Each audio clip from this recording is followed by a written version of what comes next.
ஆண்டவரும் இரட்சகருமாக இயேசு கிறிஸ்துவின் இனிய நாமத்தில் உங்களை யாவருக்கும் அன்பின் வாழ்த்துக்களை தெரிவித்துக் கொள்கிறேன். அருமையான தேவ பிள்ளைகளே, புதிய நாள் புதிய நம்பிக்கை தின தியானத்தின் மூலமாய் இந்த நாளில் கூட உங்களை சந்திப்பதில் நான் மிகுந்த மகிழ்ச்சி அடைகிறேன். அல்லேலூயா. இன்றைக்கு கூட கர்த்தர் நமக்கு கொடுக்கிற வார்த்தை என்ன? 2 தீமோத்தேயுவின் புஸ்தகம் 2ஆம் அதிகாரம் 1வது வசனம் கூட வாசிக்க கேட்போம். ஆதலால் என் குமாரனே, நீ கிறிஸ்து இயேசுவில் உள்ள கிருபையிலே பலப்படு. ஹல்லேலூயா. அப்போஸ்தலனாகிய பவுல் தீமோத்தேயுக்கு சொல்லுகிறார், குமாரனே. பாருங்க, தீமோத்தேயை ஒரு நல்ல ஒரு பிள்ளை ஆவிக்குரிய மகனாய் பவுல் வளர்த்ததை நாம் பார்க்கிறோம். அந்த தீமோத்தேயு ஒரு நல்ல தலைவனாய் உருவாக்கப்படுகிறதை நாம் பார்க்கிறோம். இங்கே பவுல் தீமோத்தேயுக்கு சொல்கிற ஒரு ஆலோசனை, என் குமாரனே, நீ கிறிஸ்து இயேசுவில் உள்ள கிருபையில் பலப்படு. இன்னைக்கு ஆண்டவர் நம்மை பார்த்து சொல்கிறாரு, தேவ பிள்ளையே, நீ கிறிஸ்து இயேசுவில் கிருபையில் பலப்படு. இன்னைக்கு நீங்களும் நானும் கிருபையில் பலப்பட வேண்டியவர்கள். கிறிஸ்து இயேசுவில் கிருபை அப்படின்னா யார் தெரியுமா? கிருபை அவரே தான் கிருபைங்க. காலைதோறும் அவர் கிருபை புதுசாக இருக்கான். அப்போ ஒரு புதிய நாளை நான் பார்க்கணுன்னா, ஒரு புதிய நாளுக்கு வேண்டிய கிருபையை, ஒரு புதிய நாளுக்கு வேண்டிய பலனை, ஒரு புதிய நாளுக்கு வேண்டிய ஞானத்தை, ஒரு புதிய நாளுக்கு வேண்டிய ஐஸ்வர்யத்தை, ஆசீர்வாதத்தை, நன்மையை, அந்த நாளுக்கு வேண்டிய காரியம் எல்லாம் நான் பெற்றுக்கணும்னா அந்த கிருபையில் நான் பலப்பட்டிருக்கணும். ஆமே. யோவான் எழுதின சுவிசேஷம் 1ஆம் அதிகாரம் 14வது வசனம் இப்படியா சொல்லப்பட்டிருக்கு.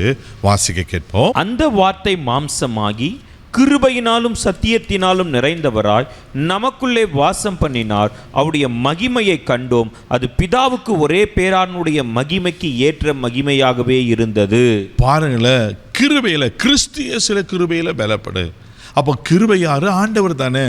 அதனால தான் இங்கே யோவானில் அழகாக சொல்லப்பட்டிருக்கு, அந்த வார்த்தை மாம்சமாகி கிருபையினால சத்தியத்தினால் நிறைந்தவர் தாரா. எந்த வார்த்தை? இயேசுவாகிய வார்த்தை. ஆதியில் வார்த்தை இருந்தது, அந்த வார்த்தை தேவனிடத்தில் இருந்தது, அந்த வார்த்தை தேவனாக இருந்தது.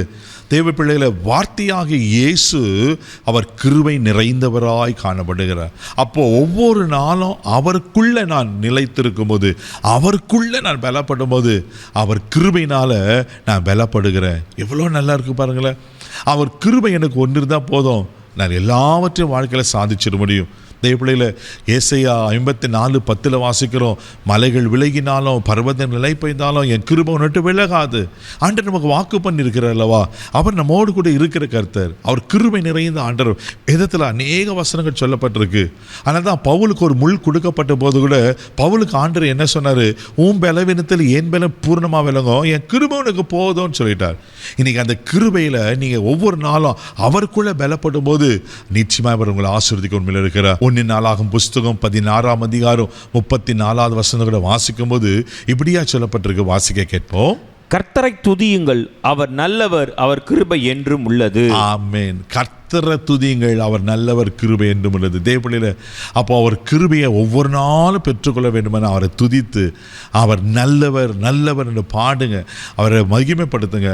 அவர் கிருபை என்றும் உள்ளதான். அப்படின்னா பிரச்சனையில், போராட்டத்தில், எல்லா சூழ்நிலையிலும், எல்லா நாள் முழுதும், உங்கள் வாழ்நாள் முழுதும் கிருபை உங்களை சூழ்ந்துக்கொள்ளும். அந்த கிருபையில் பலப்படுங்க. அவரை உங்களை பாதுகாக்க உண்மையில் இருக்கிறார். கண்களை மூடி நம்ம ஜெபிக்கலாம். அன்பு தகப்பனே, உமக்கு நன்றி சொல்லி உங்களை துதிக்கிறோம், உம்மை ஸ்தோத்திரப்பா. ஆண்டவரே, கிறிஸ்து இயேசுவில் கிருபையில் பலப்படுன்னு அன்றைக்கி பவுல் தீமோத்தேயுக்கு சொன்னது போல் இன்றைக்கி எங்களுக்கும் நீங்கள் சொல்கிறீங்கப்பா. அந்த கிருபையில், கிருபை நீங்கள் தான், உமக்குள்ளே நாங்கள் பலன் அடைய, உமக்குள்ளே வளர எங்களுக்கு கிருபை செய்யுங்கப்பா. ஆண்டவரே, இந்த பவுலுக்கு கொடுத்த முள்ளுக்கு அன்றைய என் கிருபன் போதும்னு சொன்னீர் அல்லவா? உங்கள் கிருபையை, போதுமான கிருபையை எங்களுக்கு தந்து நீங்கள் ஆசீர்வதித்து காத்துக்கொள்ளும்படி ஆட்சேபிக்கிறோம். அந்த கிருபையினால் எங்களை நிரப்புங்கப்பா, பாதுகாத்தோம். இந்த நாள் முழுவதும் கரம் எடுத்து நடத்தும், எல்லா தீங்குக்கும் விளைக்க காத்துக்கணும். இயேசுவின் மேலே ஜெபக்கலும் பிதாவே, ஆமென். அவர் கிருபை போதுமானது. தைரியமாக போங்க. God bless you.